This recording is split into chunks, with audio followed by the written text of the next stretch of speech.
भैया बैकलॉग्स कैसे करें, बहुत सारा छूट गया है, सिलेबस कंप्लीट नहीं होता है, पुरानी चीजें जब पढ़ते हैं तो वहां पे बहुत ज्यादा प्रॉब्लम आती है, डिफिकल्टी लेवल बहुत ज्यादा है। कुछ इसका सॉल्यूशन बता दीजिए जिससे हम बैकलॉग क्लियर कर सकें, राइट। तो आज मैं आपको सारी बातें बता रहा हूँ आप, क्योंकि जब हमारी काफी सारी चीजें पेंडिंग हो जाती हैं तो हम स्ट्रेस और टेंशन में चले जाते हैं, राइट। काफी ज्यादा बर्डन फील करने लगता है, हेडेक होने लगता है। तो उन सब का सॉल्यूशन मैं आपको बता रहा हूँ। पहले तो ये समझो कि ये जो बैकलॉग्स आपकी हुई है इसके कारण क्या थे। एक तो एक जेन्युइन रीजन सबका होता है, मतलब मेरे साथ भी होता था कभी कभी, हमेशा नहीं, कि जब कभी आपका पता है कि आपको इस संडे को टेस्ट होने वाला है तो कुछ स्टूडेंट क्या करते थे, सैटरडे की क्लास छोड़ देते थे, फ्राइडे की क्लास छोड़ देते थे। पता है क्यों? क्योंकि टेस्ट है, अच्छा स्कोर करना है, और ये जो आपका चल रहा है सिलेबस करंट वाला उसको छोड़ देते हो। अब छोड़ने के रीजन एक तो ये हो सकते हैं कि आपने इसमें जो टॉपिक्स आ रहे हैं वो सही से नहीं पढ़ रखे हैं, डर काफी ज्यादा है ना। तो इस तरीके से एक बैकलॉग आपके क्रिएट होते हैं। दूसरा तरीका ये है कि आपने यदि कोई भी क्लास मिस कर दी है, ठीक है, तो और बाकी आपकी रेगुलर क्लासेस चल रही हैं तो उसको कवर करने का टाइम नहीं मिला, मोटिवेशन नहीं आया। जैसे मैं क्या है ना, एक क्लास में काफी लेट हो गया था, और फिर पता नहीं मेरे साथ क्या हुआ, वो क्लास थी एटॉमिक स्ट्रक्चर्स की, मैं कोटा में तैयारी कर रहा था। तो पूरी क्लास 11th में मैंने कभी भी एटॉमिक स्ट्रक्चर्स के क्वेश्चंस कर नहीं पाए, मैंने कभी उसको दोबारा पढ़ नहीं पाया था। तो मेरे साथ ये हुआ था, फिर मैंने जब मुझे छुट्टियां मिली थी तब मैंने उसके बैकलॉग को क्लियर किया था, वो खत्म किया था। अब एक प्रॉब्लम ये आती है जैसे कि आपके कोई भी करंट चैप्टर्स हैं वो चल रहे हैं, ठीक है, यदि वो टॉपिक्स आपको डिफिकल्ट लगता है, कुछ स्टूडेंट्स वहीं गिव अप कर देते हैं कि मुझसे नहीं होने वाला, मैं नहीं पढ़ा, उस चैप्टर को छोड़ देते हैं। फिर बाद में जाके याद आता है कि ये चैप्टर बहुत इंपॉर्टेंट है, इसके बिना कुछ हो ही नहीं सकता, ठीक है।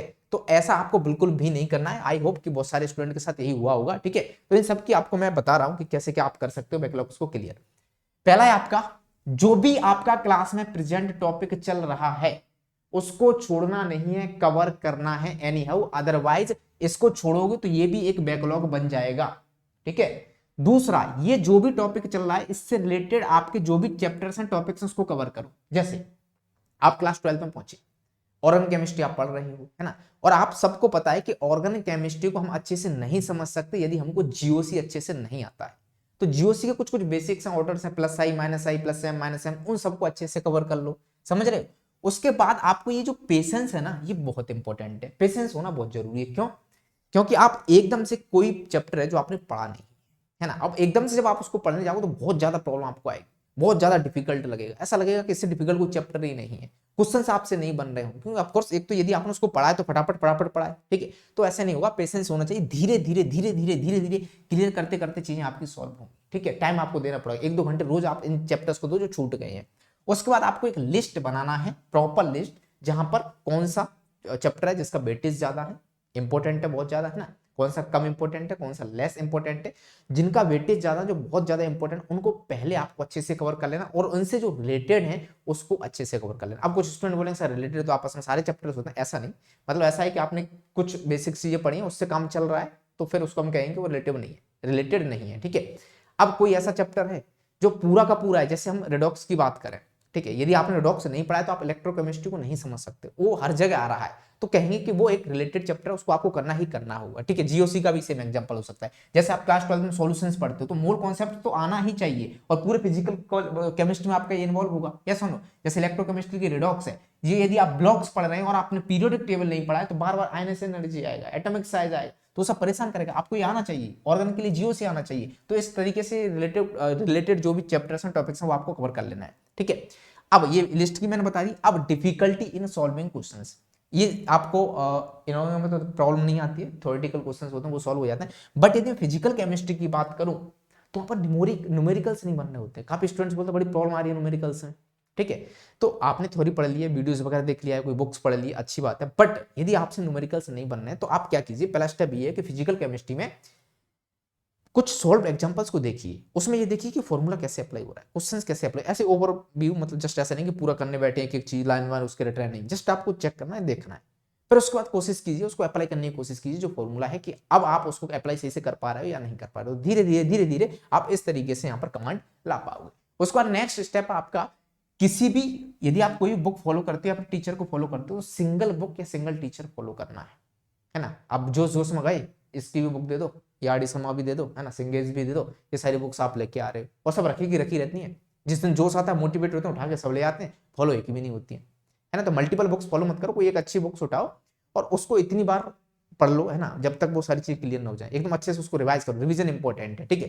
अब दिमाग में आता है कि बुक्स कौन सी फॉलो करें, तो यहां पर मैं आपको बता रहा हूं ओसवाल बुक्स के बारे में। ओसवाल, ठीक है। अब जैसे आप टर्म 2 की तैयारी कर रहे हो, मान लो बोर्ड के स्टूडेंट हैं, तो ओसवाल की बुक काफी अच्छी है, मैंने पहले भी आपको प्रीफर किया है। यहाँ पर प्रॉपर माइंड मैप्स होते हैं, कोई भी क्वेश्चन है उसका जो एक्सप्लेनेशन है ना वो गजब का दिया हुआ है। इसमें सब है, असरसरी रीजन क्वेश्चन होंगे, केस बेस्ड क्वेश्चन होंगे, है ना, और जो आपके बोर्ड में आते हैं शॉर्ट लॉन्ग वेरी लॉन्ग, वो सारे क्वेश्चन होंगे। मेरे पास ओसवाल की बुक भी है, कुछ ऐसी दिख रही होती है, तो आप ये ऑफलाइन दुकान पे भी देख सकते हो, शॉप पे भी देख सकते हो, अदरवाइज मैं यहाँ पर डिस्क्रिप्शन में लिंक डाल दूंगा, तो वहां से भी आप देख सकते हो, ठीक है, ले सकते हो। तो यदि आप किसी भी एक बुक्स को अच्छे से फॉलो कर रहे हो, प्रॉपर उसको हाईलाइट कीजिए, कुछ कुछ इंपॉर्टेंट चीजें, इंपॉर्टेंट टॉपिक्स हैं, ठीक है, साथ साथ शॉर्ट नोट बनाइए, तो ये चीजें होंगी, सही होंगी।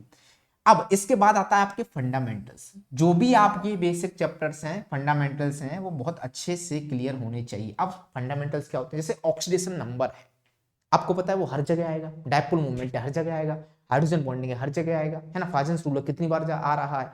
तो कुछ बेसिक जो फंडामेंटल्स टॉपिक्स हैं, जो बेसिक्स हैं, उनको अच्छे से कवर कीजिए। यदि मैं मैथ्स की बात करूं तो आपको पता है लॉगरिथम हो गए, मॉड्यूलस हो गए, इनइक्वालिटी होंगी, सब बेसिक चीजें आएंगी हर जगह, है ना, तो इनको आप अच्छे से कवर कर लीजिए, छोड़िएगा मत। और आपको जो भी चैप्टर्स आप पढ़ रहे हैं साथ साथ आपको उसके शॉर्ट नोट्स बनाने हैं। अब एक और इंपॉर्टेंट एंड लास्ट पॉइंट है आपका मेमोराइज। इसका मतलब क्या है, कुछ कहते हैं समझो, भाई समझना पड़ता है, साथ साथ हमको याद करना पड़ता है। इनऑर्गेनिक केमिस्ट्री में काफी सारी चीजों को हमको रट्टा मारना पड़ता है, बिना समझे रट्टा मारना पड़ता है, ठीक है। तो आपको रट्टा ऑफकोर्स मानना ही पड़ेगा कुछ कुछ चीजों को, तो उसको मारिए शर्माइए मत, ठीक है। मैथ को भी कुछ स्टूडेंट कहते हैं मैथ को समझना पड़ता है, मैथ्स में भी आपको रट्टा मारना पड़ता है, ठीक है।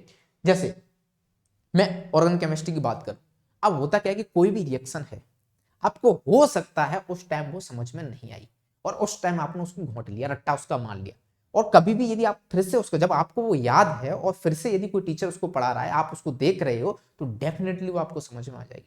तो इसलिए इस पर आपको थोड़ा सा ध्यान देना है। तो 10 बातें जिनको आप यदि अच्छे से फॉलो करते हो तो डेफिनेटली आप अपने बैकलॉग्स क्लियर कर पाएंगे। पहला, प्रेजेंट टॉपिक को छोड़ना नहीं है, उसको कंप्लीट करना है, उससे रिलेटेड जो भी चैप्टर्स है हमको अच्छे से करना है। हमारे अंदर पेशेंस होना चाहिए, क्योंकि शुरुआत में इतने सारे पाप किए हैं, धीरे धीरे धुलेंगे, एकदम खत्म नहीं होंगे। जैसा कि आपको पता है, कोई भी हम जिम वगैरह कर रहे होते हैं, बॉडी एकदम से नहीं बनती है ना, टाइम लगता है ना। यदि हम 5 kg वेट उठा रहे हैं तो 30 kg एकदम से नहीं उठा सकते, उसमें भी टाइम लगता है। यदि हमको छत पर जाना है तो पहली सीढ़ी चढ़नी पड़ती है, डायरेक्ट जंप नहीं कर सकते, ठीक है। अब प्रॉपर लिस्ट की मैंने बता दी, लिस्ट बना के एनालिसिस करो, और जो भी आपके क्वेश्चन समझ में काफी ज्यादा डिफिकल्टी हो रही है न्यूमेरिकल्स में, तो उनके सॉल्व एग्जांपल देखो, किसी भी सिंगल बुक्स को फॉलो करो, सिंगल टीचर्स को फॉलो करो। जैसे ऑर्गेनिक केमिस्ट्री के लिए किसी टीचर को फॉलो करे तो उनको बस ऑर्गेनिक के लिए ही फॉलो करो, ठीक है। अलग अलग टीचर्स से मत पढ़ो, तो काफी कंफ्यूजन क्रिएट हो जाता है, क्योंकि सब टीचर्स का पढ़ाना अलग होता है, हाँ, तरीका उनका अलग है, और वो अलग अलग जगह अलग अलग चीजें भी बता रहे होते हैं। तो अल्टीमेटली आपका पूरा कवर होना चाहिए। फंडामेंटल्स जो टॉपिक्स हमको क्लियर करो, शॉर्ट नोट बनाओ, और जो भी जहां पे भी आपको लगता है कि यहाँ पर मेमोराइज करना है तो करो,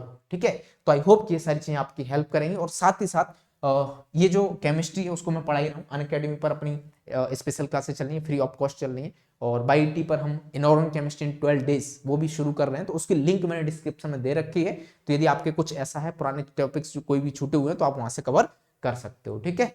बाय बाय।